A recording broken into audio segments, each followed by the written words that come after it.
So, ayun nga, Mare, there was one time na nag-share ako ng screenshot dito kung saan ni-reach out ako ng isang business owner from China. Kasi, share ko sa inyo yung night lamp. Tapos, sobrang daming sale talaga nun. As in, ang daming sale. Nasa-sold out siya.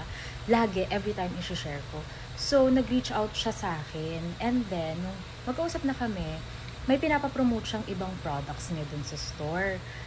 Yung night lamp, share ko siya genuinely kasi nagustuhan ko talaga. So, nung nag-ask na siya magpa-promote, I sent him my rates. Tapos, ang gusto niya, X-deal. So, parang nag-declined ako kasi, yun nga, may rate yung fee ko pag magpapapromote, diba? Not unless talagang genuine share ko siya.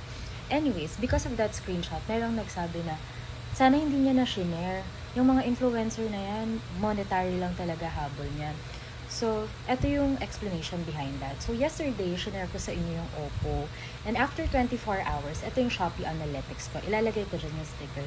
So, as you can see, ito ko na lang pala ilalagay. So, as you can see, within 24 hours, nung shinare ko siya dito, yung Oppo Pads, I got 20,000 clicks, 660,000 pesos sale with just 1 minute video.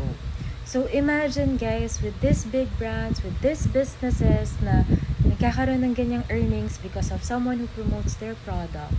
Tapos, yung nagpo-promote, I wasn't paid. I wasn't paid for that video ha. I just genuinely shared. So, bakit yung mga brands, business owner, okay lang na magkaroon sila ng income.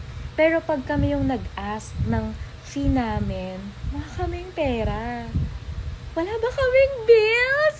May bills din kami. And building your community and gaining their trust is not an overnight process. Years siya. So the people trust me because of my recommendation na talagang tinatry ko naman. Anyways, hindi man ako affected. Sinishare ko lang naman. But anyways, sa mga co-content creator ko siya, ito lagi ko nare-remind sa sarili ko. So baka mapakinabangan nyo din. If the brand trusts you, if the brand owner trusts you, if the agency trusts you, they will be willing to pay kung magkano yung charge mo. Pero kapag yan, nag-reach out lang sa'yo dahil may ibang nag-recommend pero hindi ka talaga nila pinapanood, mag-aano sila, mahal naman ito. Pero kapag sila mismo, nabubudol mo, napapaniwala mo sa mga reviews mo, they trust you, they will pay you. No matter what the